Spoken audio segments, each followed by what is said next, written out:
આપનું સ્વાગત છે। હું છું આપની સાથે સંધ્યા। નરેન્દ્ર મોદી સૌથી વધુ દિવસો સુધી ચૂંટાયેલા પીએમ બન્યા છે, જે અંગે મંત્રીમંડળે પીએમ મોદીને સતત સૌથી લાંબા સમય સુધી ચૂંટાયેલા પ્રધાનમંત્રી બનવા બદલ બિરદાવવાનો ઠરાવ પસાર કર્યો। મંત્રીમંડળના સભ્યોએ પણ પીએમ મોદીને ઊભા થઈને તાળીઓ પાડીને વધાવી લીધા હતા।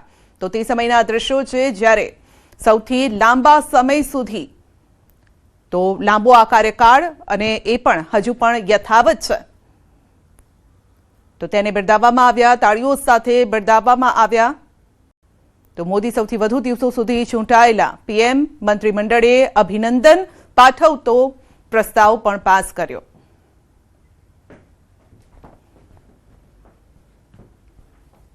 अने हवे वात करीशुं बॉम्ब धमकीनी।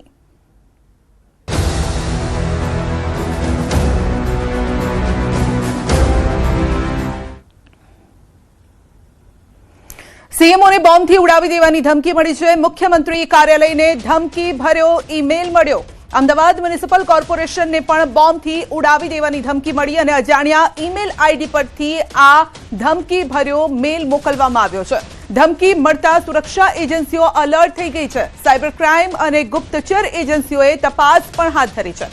धमकी भर्या मेलना स्त्रोत अने मोकलनारने शोधवाना प्रयासो पण तेज थया छे। सरकारी कचेरीओनी सुरक्षा व्यवस्था वधु सघन कराई छे अने हजू सुधी तपासमां कंई ज नथी मळी आव्युं। परंतु जेवो ज आ धमकी भर्यो मेल मळ्यो हतो, जेवी जाणकारी मळी तेवी ज ऑफिसो पण खाली करवामां आवी, तपास हाथ धरवामां आवी। तो सीएमओ कार्यालयने धमकी भर्यो मेल मळ्यो। गांधीनगरमां सीएमओने बॉम्बनी धमकी आपवामां आवी मेल द्वारा। तो आ तरफ अमदावाद कॉर्पोरेशन ऑफिस ने पण बॉम्ब थी उड़ावी देवानी धमकी मळता खळभळाट मची गयो। धमकी भर्यो ईमेल मळता ज ऑफिस खाली कराववामां आवी अने स्टाफने ऑफिस परिसर बहार जवानुं कह्युं। मेल मळता ज ताबड़तोब पोलीसनी टीम कॉर्पोरेशन ऑफिस पर पहोंची गई हती, તેમજ મેયર સ્ટેન્ડિંગ કમિટીના ચેરમેન પણ કોર્પોરેશન ઓફિસ દોડી આવ્યા।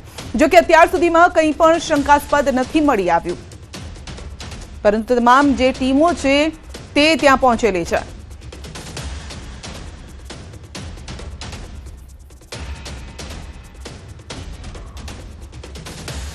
अमदावाद महानगरपालिकानी बिल्डिंग ने उड़ावी देवानी जे प्रकारे धमकी मळी छे।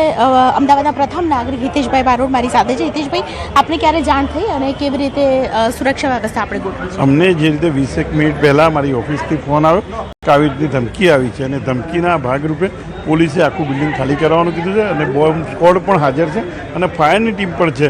બિલ્ડિંગની બધી જ વસ્તુ ખૂણે ખૂણેથી તપાસ કરી રહ્યા છે અને જે બોમ્બ સ્ક્વોડ અને પોલીસ સંયુક્ત રીતે જ્યારે કંઈ પણ નહીં મળે, અત્યાર સુધી તો કંઈ મળ્યું નથી અને મળશે નહીં એવી આશા સાથે બધા જ લોકોને પોતાની સલામતી માટે ઓફિસનો સ્ટાફ બહાર કાઢેલો છે। ઓફિસનો સ્ટાફ હાલ બહાર છે, રજા આપી દેવામાં આવશે કે પછી કેવી રીતે નિર્ણય કરવામાં આવશે? અત્યારે જે રીતે પોલીસ કહે એ પોલીસની કાર્યવાહી પોલીસ જ કહી શકે, એ પછી બિલ્ડિંગની અંદર પ્રવેશ થાય। કેવી રીતે જાણકારી મળી છે કે આ રીતે ઉડાવી દેવામાં? ઈમેલ દ્વારા જાણકારી મળી છે અને ઈમેલ પોલીસ જોડે છે અને પોલીસે આ માહિતી આપી અને અમારો ફાયર બ્રિગેડનો સ્ટાફ અને બોમ્બ સ્ક્વોડ પણ હાજર છે।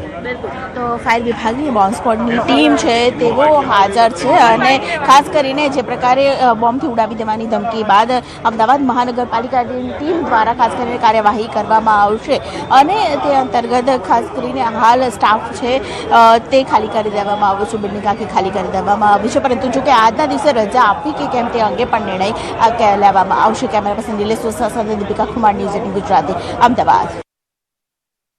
सीएमओ અને કોર્પોરેશનને ઉડાવી દેવાની ધમકી મળી છે, પરંતુ આ પહેલા છેલ્લા મહિનાઓમાં 6 મહિનાની ઘટનાઓ જોઈએ તો આવી 9 ઘટનાઓ બની છે।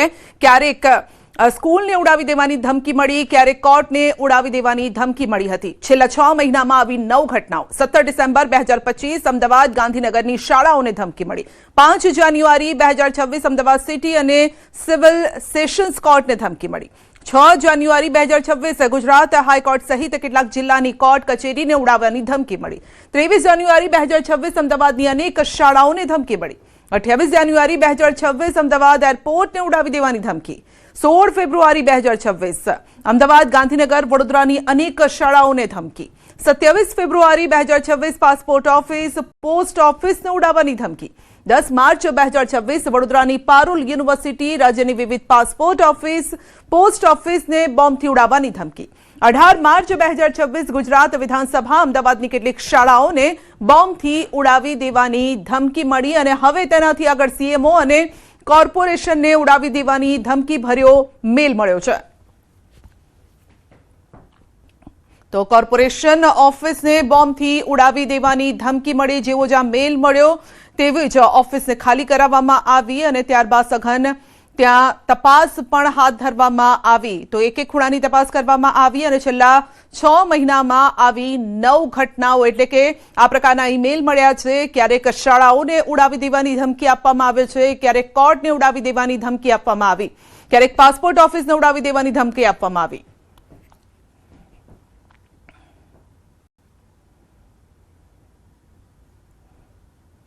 રાજકોટના સિવિક સેન્ટરમાં અરજદારોનો ધસારો જોવા મળ્યો છે. સિવિક સેન્ટરના જન્મ મરણ વિભાગનું સર્વર ઠપ થઈ જતા અરજદારોમાં રોષ જોવા મળ્યો છે અને આ અંગે જાણ થતાં જ રાજકોટ મેયર નેહલ શુક્લ દોડી આવ્યા હતા. તેમણે સ્થિતિનો તાગ મેળવ્યો હતો. સર્વર સંપૂર્ણપણે ઠપ હોવાથી કામગીરી બંધ હોવાનું જાણવા મળ્યું છે. જો કે લોકોને હાલાકી ન પડે તે માટેની વ્યવસ્થા કરવા માટેની સૂચના પણ અપાઈ હોવાનું મેયરે જણાવ્યું.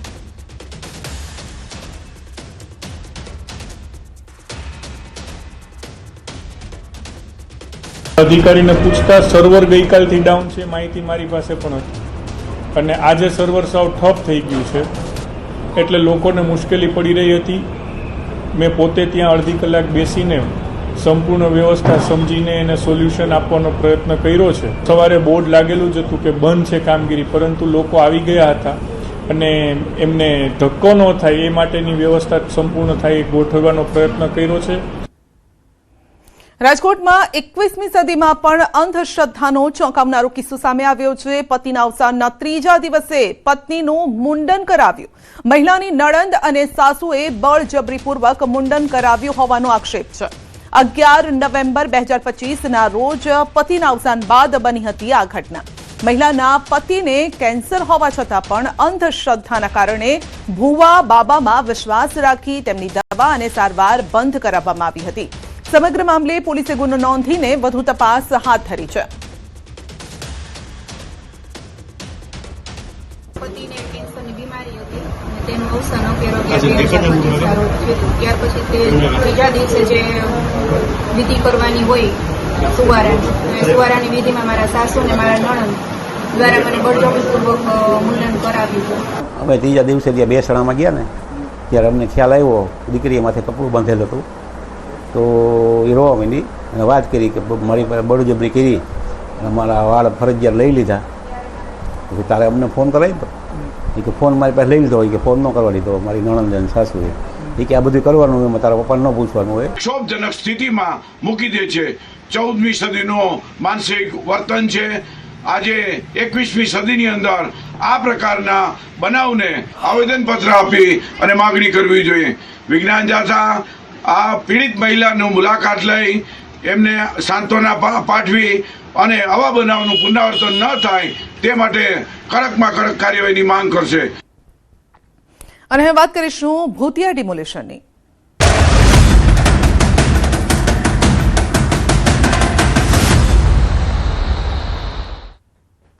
સુરતમાં ભૂતિયા ડિમોલિશન પ્રકરણમાં થયો છે નવો ખુલાસો. બિલ્ડરને ફાયદો કરાવવા મનપાએ ડિમોલિશન કર્યાના પુરાવા સામે આવ્યા. બિલ્ડરના પ્રોજેક્ટ અને મેઇન રોડ પર આવેલ ગેસ એજન્સી વચ્ચે રસ્તા ન હોવાને લઈને આ ઝૂંપડાનું ડિમોલિશન કરી રસ્તો બનાવવા માટે ડિમોલિશન કરવામાં આવ્યું હોવાનો દાવો થયો છે. રસ્તો ન આવવાથી બિલ્ડરને પ્રોજેક્ટનું સર્ટિફિકેટ ન મળતા આખો ખેલ રચાયો હોવાની પણ ચર્ચા થઈ રહી છે. તો રોડ ઉપર ગેસ એજન્સી અને બિલ્ડરના પ્રોજેક્ટ વચ્ચે આ મકાનો હતા નડતરરૂપ અને તેવી પણ ચર્ચા ચાલી રહી છે. તો ડિમોલિશન કરવામાં આવ્યું અને જે મામલે મનપાએ બિલ્ડરનો સપોર્ટ કર્યો. શું બિલ્ડરને પ્રોજેક્ટનું સર્ટિફિકેટ ન મળતા આ આખો ખેલ રચાયો? ભૂતિયા ડિમોલિશન પ્રકરણમાં થયો છે નવો ખુલાસો. તો સુરતમાં ભૂતિયા ડિમોલિશન મામલે કતાર ગામમાં ધારાસભ્ય વિનુ મોરડિયા ન્યૂઝ 18 ગુજરાતીની ટીમે એક્સક્લુઝિવ વાત કરી તેમની સાથે અને જેમાં સમગ્ર મામલે તપાસ થશે અને સરકાર પગલાં લેશે તેવું પણ કહ્યું છે. સુરતના નાસિરનગરનું ભૂતિયા ડિમોલેશનનો વિવાદ દિવસે ને દિવસે વકરી રહ્યો છે, ત્યારે આજે 13મા દિવસે ચોક્કસપણે અલગ અલગ નવા ભણગા ફૂટી રહ્યા છે. ગઈકાલે મહાનગરપાલિકાએ ડિમોલેશનને લઈને એક તપાસ કમિટી બનાવી છે, પણ આ તપાસ કમિટીમાં જે અધિકારીઓ મૂકવામાં આવ્યા છે ક્યાં તો એ ભ્રષ્ટાચારી છે, ક્યાં વિવાદપદ છે, તો કેટલાક અધિકારી તો ઘટના સ્થળ પર ડિમોલેશનને હાજર હતા તેવા લોકોને તપાસ કમિટીમાં લેવામાં આવ્યા છે. ત્યારે બીજી બાજુ આ વિવાદમાં હવે સુરત પોલીસ કૂદી છે. એસઓજીએ આ વિસ્તારમાં 7 જેટલા આરોપી રહેતા હતા અને દાદાની સરકારમાં ગુનેગારોના મકાન પર બુલડોઝર ફરે છે. જોકે નાસિરનગરની આજુબાજુ રહેતા ગુનેગારોનું લિસ્ટ બહાર પાડવામાં આવ્યું છે, પણ આ એકે ગુનેગાર નાસિરનગરમાં નતા. ત્યારે આપણી સાથે વિનુભાઈ મોરડિયા છે, સીધા વાત કરીએ. આ વિસ્તાર વિધાનસભા એમનો આવે છે. વિનુભાઈ, જે પ્રકારે આ ડિમોલેશન છે, પહેલે દિવસથી વિવાદ ચાલે છે, આજે 13મો દિવસ છે, વિવાદનો અંત આવવાનું નામ નથી લેતી. જે પ્રકારે નિર્ણય લેવાય છે, મને લાગે છે કે જે કમિટી અત્યારે બનાવી છે એ કમિટી આ તપાસ માટે સક્ષમતા નથી મને જણાતી. આના માટે ઉચ્ચ અધિકારીઓની કમિટી બનવી જોઈએ અથવા તો એની ખાનગી રાહે તપાસ થવી જોઈએ. અને મારી ઈચ્છાને લાગણી પણ છે કે આમાં જે કોઈ ગુનાહિત પ્રવૃત્તિઓ કરી છે, જે અધિકારીઓ કોર્પોરેશનમાં નોકરી કરે છે અને નોકરી કરતાં અહીંયા બિન અધિકૃત રીતે આવ્યા હતા, કારણ કે ડિમોલેશન માટે આવ્યા જ નહોતા એવું કમિશનરશ્રીએ જણાવ્યું હતું કે મેં ડિમોલેશન માટે. તો ડિમોલેશન એ લોકો જે અધિકારીઓ છે એણે એના માર્ગદર્શનમાં કરાવ્યું એવું તમારા મીડિયાના ટીવીના ફૂટેજમાં દેખાય છે કે એને સૂચનાઓ આપતા હોય. આ ધોમ ગરમીમાં તાપમાં આ અધિકારીઓ સુવિધા માટે ન જાય અને અહીંયા ઊભા રહે ખાલી ડિમાર્કેટે. હું એવું નથી માનતો. સાહેબ, કાયદો હાથમાં લેવાની વાત છે, તો હવે તો આ મેટરમાં પોલીસ કૂદી પડી છે. આજે 7 આરોપીઓનું લિસ્ટ પાડ્યું છે કે ગંભીર પ્રકારના ગુનેગારો છે, જે નાસિરનગરમાં રહેતા જ નથી. પણ 7 આરોપીઓનું લિસ્ટ પાડ્યું તો સારી બાબત છે કે આરોપી સામે કાર્યવાહી થાય અને થવી જોઈએ. એ તો બહુ સારી બાબત છે. વાત ડિમોલેશનની છે. ડિમોલેશનમાં કોની ભાગીદારી, કોને એવું બતાવવા માંગે છે કે ગુનેગાર અહીંયા રહેતા હતા એટલે અમે ડિમોલેશન કર્યું. હકીકતમાં આરોપીના ઘરના ડિમોલેશન નથી થયા. નહીં, ડિમોલેશન કરવું એ કોઈ પ્રાઇવેટ જગ્યામાં જઈને ડિમોલેશન કરવું એવું પોલીસ નથી કહેતી. કહે છે એવું કે અમે એટલા માટે ડિમોલેશન કર્યું એવું કહે છે. તો આજે આ મેસેજ જાહેર કરી ને પોલીસ તો એવું સાબિત કરવા માંગે છે કે ગુનેગારો અહીંયા રહેતા હતા એટલે ડિમોલેશન થયું. નહીં, એ તો તમારો અંદાજ છે. હું નથી માનતો કે ત્યાં આરોપીઓ રહેતા હતા એટલે ડિમોલેશન થયું, અને એવું કરવામાં આવ્યું પણ નથી અને એના માટે ડિમોલિશન કરવા ગયા પણ નથી એવો પણ મને જવાબ આપવામાં આવ્યો છે.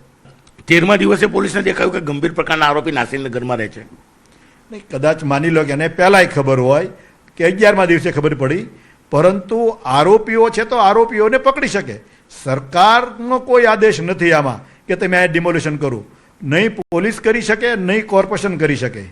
અને કોર્પોરેશનને લાઈન દોરીનો અમલ કરવો હોય તો કોર્પોરેશન ઓથોરાઇઝ એની પ્રોસેસ પ્રમાણે એની રેકોર્ડ ઉપર લઈને જઈ શકે છે. આ તો અન્ય જગ્યાએ નોકરી કરતા લોકો અનઓફિશિયલી આવી અને આ બધું પ્રાઇવેટ એજન્સી જે ડિમોલિશન માટે સાધનો આપતી હોય એને લઈને કરાવી ગયા છે. જે એજન્સી તોડવા ગઈ હતી શ્રીરામ એજન્સીમાં તેજુભાઈ છે, એ અધિકારીઓના કહેવા પર જ ગયા હતા, જો કે મીડિયા સામે નથી આવતા. અને એ તો મોઢે કહે છે કે રાજકારણીઓ જોડે મારે કોન્ટ્રાક્ટ ચાલે છે, ભાગ છે, તો મારું તો કોણ બી વાંકો નહીં થાય. એ કહેતો હોય તો અનઓફિશિયલી કહેતો હોય, બાકી રાજકારણી યારે કોઈને યારે ભાગ નથી. રાજકારણના નામે કોઈ કાંઈ કરતું હોય તો જૂઠી બાબત છે. આ જે કોઈ કર્યું છે એ અધિકારીઓએ જ કર્યું છે, કોઈ પણ પોલિટિકલ આમાં સામેલ નથી. સાહેબ, અધિકારીઓએ કર્યું છે, અધિકારીઓ હાજર રહે છે, તો 12-13 દિવસ છે, એક્શન કેમ નથી લેવાતું? લેવાશે ને, મેં કીધું ને લેવાશે. સરકાર જ લેશે આમાં અને સરકારની સૂચનાથી જ થશે. વિનુભાઈ મોરડિયા કતારગામ વિધાનસભાના ધારાસભ્ય છે. આ વિસ્તાર તમારા વિધાનસભામાં આવે, આ લોકોને ન્યાય કેટલા દિવસમાં મળશે અંદાજિત? દિવસ ન્યાયનો હુકમ કરવો એ મારા હાથની વાત નથી, એટલે હું દિવસ નહીં આપી શકું. દિવસ તો કોઈ નહીં આપી શકે, પરંતુ એને ન્યાય મળશે એટલું હું કહી શકું. ન્યાય અપાવશું. બિલકુલ. આ હતા કતારગામ વિધાનસભાના ધારાસભ્ય વિનુભાઈ મોરડિયા. અને ખાસ કરીને જે ભૂતિયા ડિમોલેશન થયું છે તેમાં હવે દિવસે ને દિવસે વિવાદ વધી રહ્યો છે. હાજર અધિકારીઓ રજા પર ઉતરી ગયા છે. તપાસ કમિટી બની છે. આ તપાસ કમિટીમાં પણ ભ્રષ્ટાચાર અધિકારીઓ છે. બીજી બાજુ પોલીસ હવે આ સમગ્ર ઘટનામાં કૂદી છે અને ગુનેગારોની વસાહત બતાવવાનો પ્રયાસ કરી રહી છે. એટલે કે કશે ને કશે બિલ્ડરના હિત માટે મહાનગરપાલિકા સાથે પોલીસ અને હવે તમામ લોકો મેદાને ઉતર્યા છે. ત્યારે જોવાનું એ રહ્યું છે કે આ નાસીનગરના જે ભૂતિયા ડિમોલેશન છે તેનું ભૂત ક્યારે પકડાશે અને જે લોકોના મકાન તૂટ્યા છે તેમને ન્યાય ક્યારે મળશે. કેમેરામેન જીગર ગુગલ સાથે કીર્તેશ પટેલ, ન્યૂઝ 18 ગુજરાતી, સુરત. પાટણ HNGUના વાઇસ ચાન્સેલર પર ABVPના છાત્રોએ નકલી નોટો ફેંકી છે અને ઉગ્ર વિરોધ પ્રદર્શન કર્યું. HNGUમાં તમામ કોર્સમાં 15% જેટલો ફી વધારો કરવામાં આવતા ABVP દ્વારા કરવામાં આવ્યું વિરોધ પ્રદર્શન. ABVPના વિરોધ પ્રદર્શનમાં મોટી સંખ્યામાં વિદ્યાર્થી તેમજ કાર્યકર્તાઓ જોડાયા હતા. ABVPના ઉગ્ર વિરોધ પ્રદર્શનને લઈને પોલીસનો ચુસ્ત બંદોબસ્ત પણ ગોઠવાયો. HNGUના કુલપતિને ફી વધારાને લઈને રજૂઆત કરી તો વિદ્યાર્થીઓ પર ફી વધારો નાખવામાં આવતા ABVP કાર્યકરોએ કુલપતિ પર નકલી ચલણી નોટો ઉછાળી. પાટણ HNGUના વાઇસ ચાન્સેલરનું વિદ્યાર્થીઓ સામે વિવાદ સર્જે તેવું પણ નિવેદન છે. ફી વધારાના મુદ્દે ABVPના વિદ્યાર્થીઓ દ્વારા વાઇસ ચાન્સેલરને કરવામાં આવી ઉગ્ર રજૂઆત. ફી વધારાના મુદ્દે વિદ્યાર્થીઓ દ્વારા રૂપિયાનો કારોબાર કરું છું તેવા આક્ષેપ પણ કરવામાં આવ્યા. તો VC ભાન ભૂલીને વિદ્યાર્થીઓ સામે તેઓએ નિવેદન આપ્યું અને વિવાદિત નિવેદન આપ્યું. વિદ્યાર્થીઓને ફી વધારો મુશ્કેલ પડતો હોય તો જાઓ ને પ્રાઇવેટ યુનિવર્સિટીમાં તમે કહીને વિવાદિત શબ્દો બોલ્યા.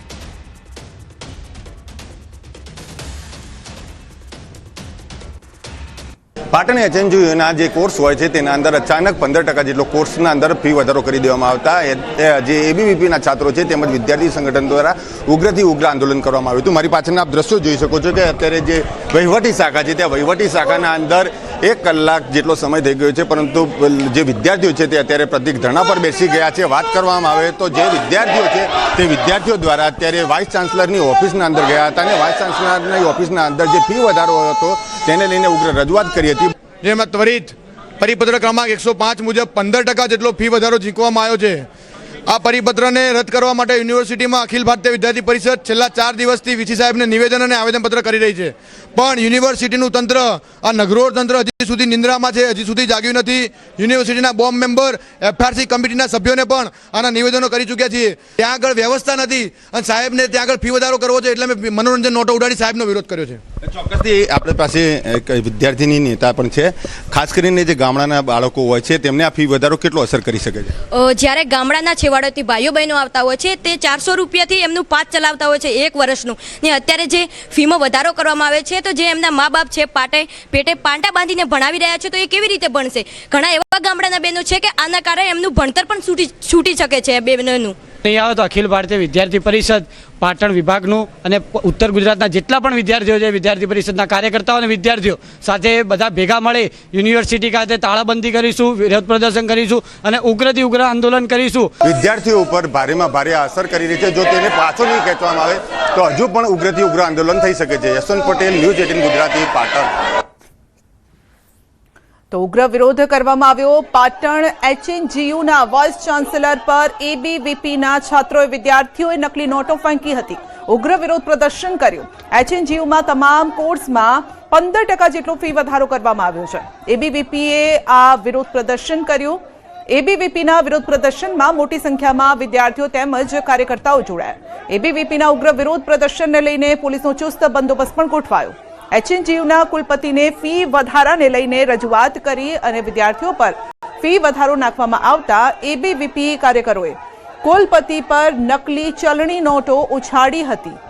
તો પાટણ HNGUના વાઇસ ચાન્સેલરનું વિદ્યાર્થીઓ સામે વિવાદ સર્જે તેવું નિવેદન. ફી વધારાના મુદ્દે ABVPના વિદ્યાર્થીઓ દ્વારા વાઇસ ચાન્સેલરને કરવામાં આવી ઉગ્ર રજૂઆત. ફી વધારાના મુદ્દે વિદ્યાર્થીઓ દ્વારા રૂપિયાનો કારોબાર કરો છો તેવા આક્ષેપ કરવામાં આવ્યા તો VC ભાન ભૂલીને વિદ્યાર્થીઓ સામે તેઓએ નિવેદન આપ્યું, વિવાદિત નિવેદન આપ્યું. વિદ્યાર્થીઓને ફી વધારો મુશ્કેલ પડતો હોય તો જાઓ પ્રાઇવેટ યુનિવર્સિટીમાં.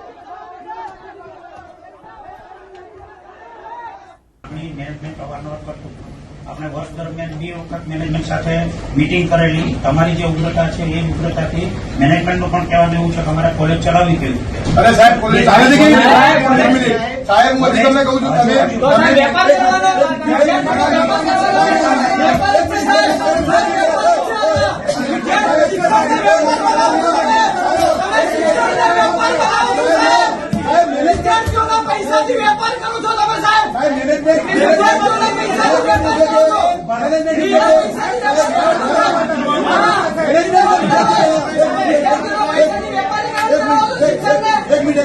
પહેલા દિવસે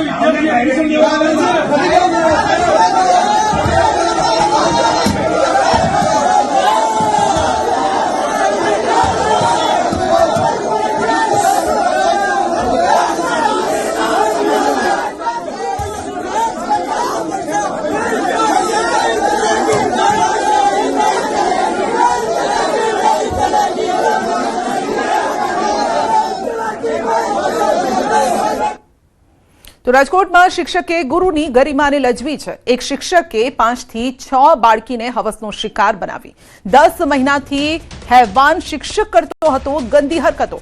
ક્લાસરૂમમાં જ બાળકીને હવસનો શિકાર બનાવતો હતો. રાજકોટ ગ્રામ્યની પ્રાથમિક શાળાનો લંપટ શિક્ષક પકડાયો છે. પ્રાથમિક શાળામાં ફરજ બજાવતા લંપટ શિક્ષક દેવાનંદ બેરા વિરુદ્ધ ધોરાજીના પાટણવાવ પોલીસ સ્ટેશનમાં ફરિયાદ નોંધાઈ છે. આરોપી શિક્ષક સામે છેડતી દુષ્કર્મ, જાનથી મારી નાખવાની ધમકી અને પોક્સો સહિતની કડક કલમો હેઠળ ગુનો દાખલ. પોલીસ દ્વારા આજરોજ લંપટ શિક્ષકને કોર્ટમાં રજૂ કરી આગળની કાયદેસરની કાર્યવાહી પણ હાથ ધરાશે. વધુ અપડેટ મેળવીશું સંવાદદાતા અંકિત પાસેથી. જી અંકિત, શિક્ષક જ નીકળ્યો હવસખોર? ચોક્કસથી સંધ્યા, વાત કરવામાં આવે તો રાજકોટ જિલ્લાની ઉપલેટા તાલુકાની એક પ્રાથમિક શાળામાં સિનિયર કેજીમાં અભ્યાસ કરનારી 5 જેટલી માસૂમ બાળકીઓ સાથે 55 વર્ષીય પ્રાથમિક શાળાનો જે શિક્ષક છે દેવાનંદ બેરા, તેના દ્વારા 28 જૂન 2025 થી લઈ 2 મે 2026 દરમિયાન ક્લાસરૂમમાં આ જે બાળકીઓ છે તેમની સાથે શારીરિક અડપલા કર્યા છે તેમજ દુષ્કર્મ આચરવામાં આવ્યું હોવાની ઘટના છે તે સામે આવી છે. સમગ્ર મામલે શાળામાં અભ્યાસ કરનારી વિદ્યાર્થીનીની 32 વર્ષીય માતા દ્વારા શાળાના શિક્ષક દેવાનંદ બેરા વિરુદ્ધ BNSS ની જુદી જુદી કલમ તેમજ પોક્સો સહિતની કલમ અંતર્ગત ગુનો છે તે દાખલ કરવામાં આવ્યો છે અને સમગ્ર મામલાની ફરિયાદ નોંધાતા પોલીસ દ્વારા જે શિક્ષક છે દેવાનંદ બેરા તેની ધરપકડ કરવામાં આવી છે તેમજ આજરોજ તેને કોર્ટમાં પ્રોડ્યુસ કરવામાં આવશે તેમજ ત્યારબાદ તેને જ્યુડિશિયલ કસ્ટડીની અંદર પણ મોકલવામાં આવશે. પોલીસ સૂત્રોના જણાવ્યા અનુસાર બેરા દ્વારા જૂન 2025 થી શાળામાં અભ્યાસ કરી રહેલી સિનિયર કેજીની વિદ્યાર્થીનીઓ સાથે શારીરિક અશ્લીલ હરકતો કરવામાં આવતી હતી તેમજ બાળકીઓની નાની ઉંમરનો લાભ લઈને તેમના શારીરિક અડપલા કરવામાં આવતા હતા તેમજ પ્રાઇવેટ પાર્ટ સહિતના ભાગોની અંદર પણ સ્પર્શ છે તે કરવામાં આવતો હતો. સમગ્ર મામલે એક વિદ્યાર્થીની દ્વારા પોતાના શિક્ષક દ્વારા જે બેડ ટચ કરવામાં આવે છે તે પ્રકારની માહિતી આપવામાં આવતા સમગ્ર મામલો છે તે પોલીસ સુધી પહોંચ્યો હતો અને ત્યારબાદ પ્રાથમિક તપાસની અંદર 55 વર્ષીય શિક્ષકે એક વિદ્યાર્થીની સાથે નહીં પરંતુ શાળાની 5 જેટલી વિદ્યાર્થીની સાથે બિલકુલ. તો આ લંપટ શિક્ષકને પકડી લેવામાં આવ્યો છે. આપનો આભાર. બુલેટિનમાં આગળ વધીશું નાનકડા બ્રેક બાદ.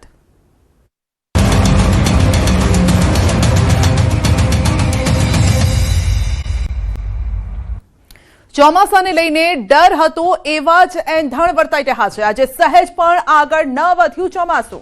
અરબ સાગરની શાખા 48 કલાકથી સ્થિર છે અને હજુ મુંબઈ નથી પહોંચી ચોમાસું. ચોમાસાની અરબ સાગરની શાખા મંદ પડતા ચિંતા વધી રહી છે. જોકે ગુજરાતમાં ચોમાસાના વિધિવત આગમનની તારીખ 15 જૂન છે, પરંતુ હાલ ચોમાસાએ બ્રેક મારતા ગુજરાતના ખેડૂતોની ચિંતામાં પણ વધારો થયો છે. તો આજે સહેજ પણ આગળ નથી વધ્યું ચોમાસું. મહારાષ્ટ્રમાં સ્થિર થયેલું છે, મુંબઈ સુધી પણ નથી પહોંચ્યું. જેવું ચોમાસું મુંબઈ પહોંચે છે તેવી જ ગણતરીઓ શરૂ થઈ જાય છે કે ગુજરાતમાં એન્ટ્રી ક્યારે કરશે, પરંતુ હજુ સુધી મુંબઈ પણ નથી પહોંચ્યું. ત્યારે સવાલ હવે એ છે કે 15 જૂન જે તારીખ હોય છે ચોમાસાની ગુજરાતમાં એન્ટ્રીની, શું એ તારીખ સુધી આવશે કે હજુ મોડું થશે?